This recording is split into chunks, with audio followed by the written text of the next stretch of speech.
First of all, Ai Weiwei, thanks for giving us the chance of speaking with you now that you are undergoing your first exhibition in Chile. I would like to begin with something about your father. Your father, the poet Ai King, regarded as a dissident in communist China, was a friend of Pablo Neruda and visited Chile and his house in Isla Negra during the 1950s. As far as I know, this friendship was important for your father, and the memory of his visit to Chile remains significant until the end of his life. Because he was a very important formative influence in your life, I would like to ask you about your relationship with Chile. My relationship with Chile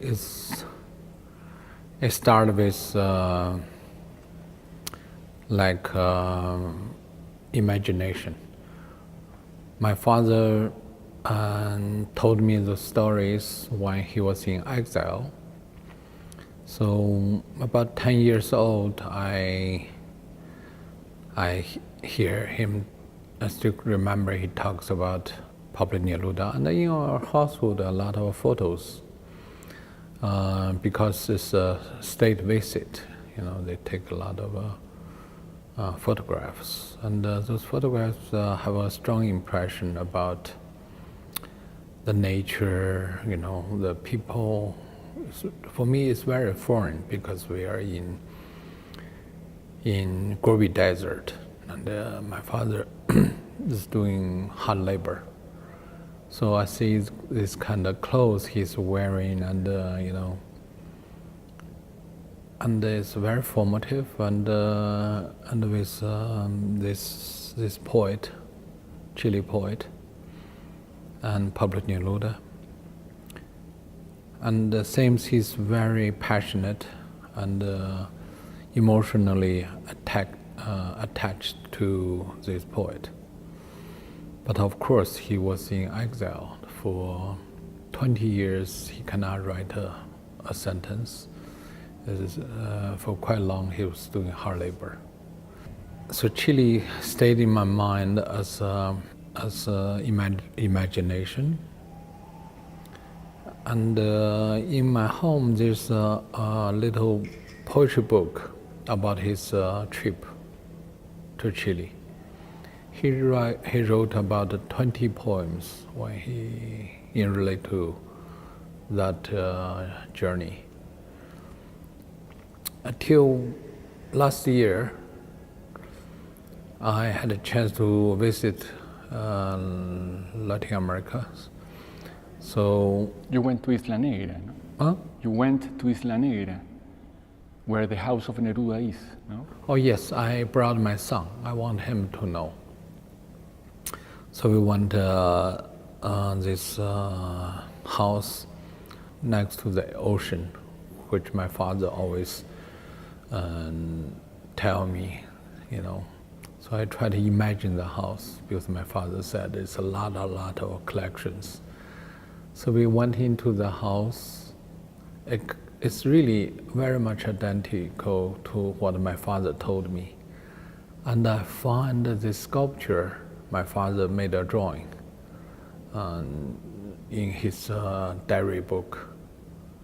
And actually 2 objects I found. And for me it's a big surprise to find something 60 years ago. My father made those drawings. Of course, both of them passed away. And also I visited this Pablo Neruda's archive, foundation. They also have a lot of materials of photographs of Neruda and my father. So those things, for me, it's very interesting because think about South Americans' relation with China, and especially in communist China, there are still those third world nations under the oppression of the capitalism, and so they have some kind of sympathy, or to see as some kind of allies. Let me move to another thing. Your father wrote a poem that says, "Every wall is nothing but a vestige of history that no one cares to remember." A few months ago, you made a work in New York titled "Good Fences Make Good Neighbors." Is there a connection between your art and your father's poetry, or generally speaking, a connection with poetry and literature as such? It's very hard for me even to be very clear about this. I think the literature or poetry certainly influenced me, but how it influenced, I really don't know. It's I never write poetry. I do writing in different styles, but not really poetry. And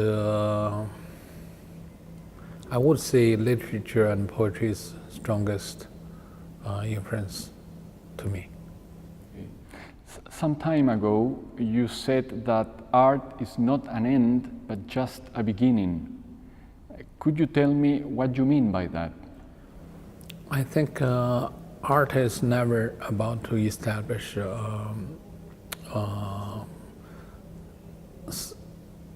rather about questioning the establishment in aesthetic and to redefine our position in today's reality. So I don't think there's fixed art or permanent art condition, rather than to be prepared to ask new questions, and that's how I look at art. During the first half of the 20th century, avant-garde took a very critical stand toward tradition. But your work, for example, what you have done with porcelain, seems to represent an effort to find a balance between tradition and innovation. For you, in what way traditional Chinese arts and crafts are a source for the development of new forms of expression?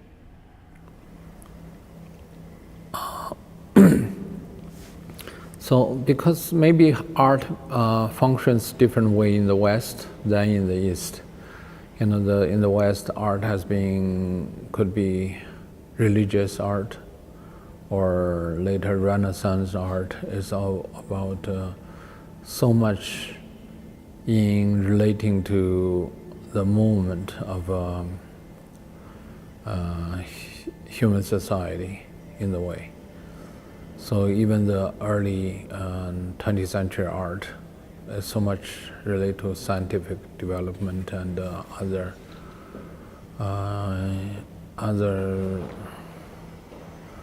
issues in the development. But in the East, the art always seeing as a continuity of what has been done in the past. The knowledge, the skill, and the way to understanding the craftsmanship and material. All those are basically come from the past. So I think I'm quite benefited by both state of mind. I think to learn how human being or artist work in the past, how those struggles or those intellect being shown in the past as a very important resource for so-called new development. So that's why I always fascinated by what had been done and how people, not just skill, but rather how people interpret those issues or those topics. To understand it, then that's possible to change the narrative or to reinterpret a certain condition. Thinking of your documentary Human Flow, which deals with the drama of refugees, it is obvious that your work has a strong humanitarian concern. This leads me to ask, what do you feel the relationship between ethics and aesthetics should be, and how to avoid the risk of reducing art to the single role of a moral forum? I think if you think about contemporary art, it can break any rules. So why should we worry about to just reduce so-called ethics to moral or reduce aesthetic to ethics? Come on, we should not fear about anything, right? There's no boundary or border for how should we practice. I think the pure, so-called pureness about art or aesthetics is simply a bourgeois idea of the 19th or 20th century. Art for art's sake, which I think is it never been like that. Even that idea shows a strong political gesture. I think it's basically, I think it's a lie. Art always reflects human struggle, always reflects our state of mind, and that always reflects our philosophy. So I would never worry about it. I think art should relate to humanity, human rights, freedom of speech. Those are very fundamental stones for art can exist. By now, you have become a public celebrity. I mean, your use of Instagram or Twitter is voracious, that you mix everything from dramatic situations to ordinary ones, from public issues to intimate moments. How do you think that social networks or the universal and instantaneous accessibility to photography by smartphones have changed the way critical thinking is carried out and contemporary art, especially your work, is produced and received? Here, in dealing with two issues, one is so-called contemporary art. And now we talk about contemporary art, we only talk about what has been made. And, through university education, through some kind of popular aesthetic judgment, normally,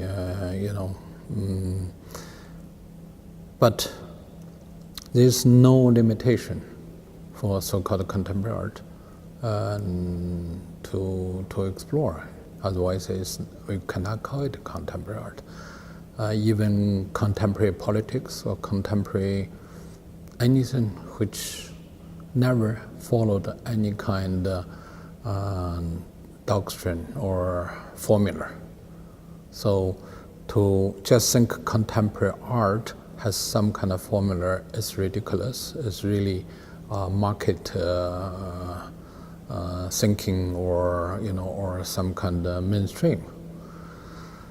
My practice is now come to my practice. My practice is never really designed. It's never really a strategy, but rather as an individual who has some art skills, loves poetry or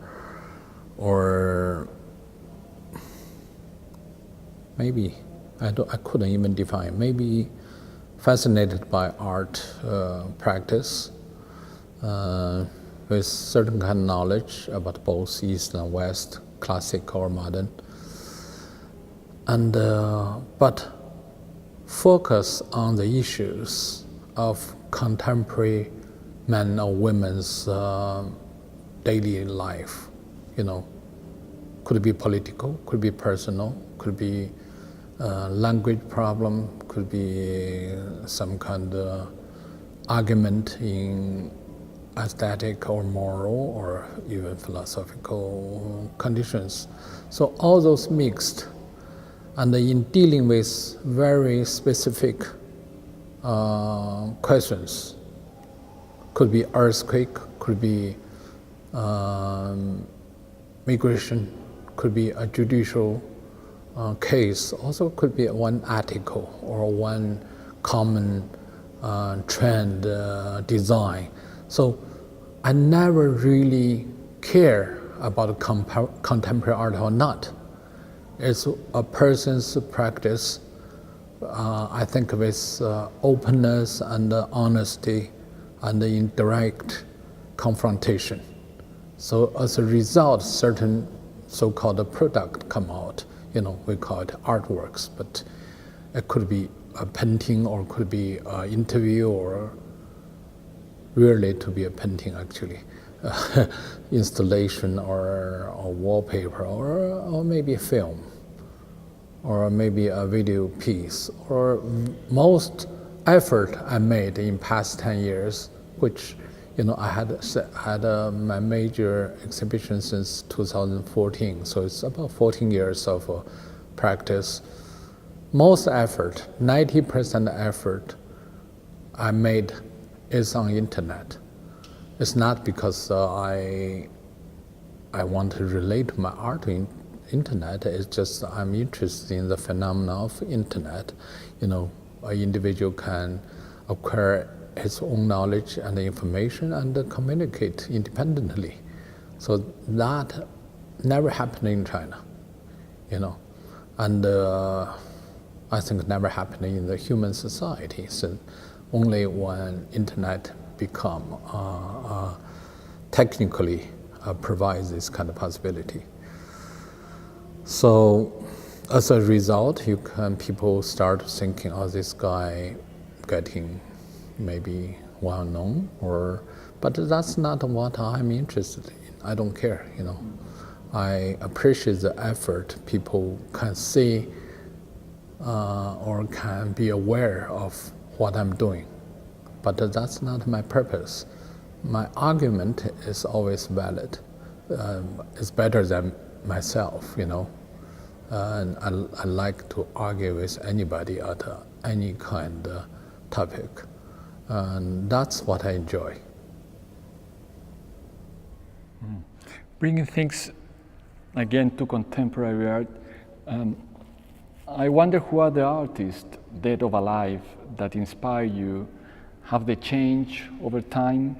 Duchamp seems to have been important when you live in New York. Do you regard him as an artist relevant in the context of your new concerns? At the beginning of my practice, of course, there are certain people who I feel they're more relevant than others. One I've been mentioning is Duchamp, because it's not about his work. It's once again he put the so-called art to serve the mental activity rather than visual presentation. So I think that fit into my understanding of the art. He said it's very much influenced by poetry rather than art. He said he hates French sentence about as stupid as artist, which I totally agree. I think most artists are stupid. Maybe because they are stupid, they become artists, and maybe because they become artists and stupid, they are valuable. So, this is could be contradiction. But only a few artists are very intelligent, very alert, and can put the mental activity and to work in so-called field of art. Very few. Thinking in Latin American art, which despite its quality, is placed more or less in a marginal position in the art world scene. Do you follow any Latin American artist? I never followed. I'm sorry, it's not. I never followed a Latin American artist. I generally not followed any artist, and it's very, very often there's not much to say there. Last question: could you tell me which of the works exhibited here in Corp Artes is most significant? In here? Yes. You mean in my work? Here in this exhibition, in this particular exhibition. I don't think anything is significant. In my studio, I don't, like any other artist's studio, I don't show any of my work because I simply am not interested in my work. I'm always interested in the next work because next work always attractive to me. Once it's been done, for me it's not so interesting. So. Okay. Ai Weiwei, thanks for your time. Thank you. It's so far it's the best interview I did. I did 4 or 5 today, but none of them are so interesting.